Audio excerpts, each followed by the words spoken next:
అందుకని ఇందాక కట్ చేశాను. ఇప్పుడు ప్రాపర్గా చేసి మీకు వీడియో పోస్ట్ చేస్తాను. ఓకేనా? దీంట్లో నేను నిమ్మకాయ కలిపాను, పెరుగు కలిపాను, అల్లం వెల్లుల్లిపాయ పేస్ట్, ఉప్పు, కారం, పసుపు, కొంచెం మసాలా వేసాను. ఓకేనా? ఇది ఇట్లా వేసేస్తాము అడుగున. ఇప్పుడు దీనిపైన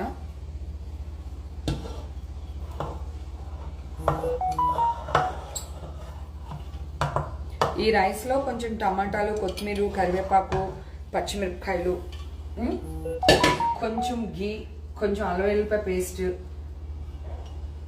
వేయాలి దీంట్లో. ఓకేనా? వాటర్లో వేసేస్తే అన్నం 3/4 బాయిల్ అయితే చాలు, ఎక్కువ అవ్వట్లేదు. మళ్ళీ అవుతుంది కదా, అందుకన్నమాట. ఓకే, ఇప్పుడు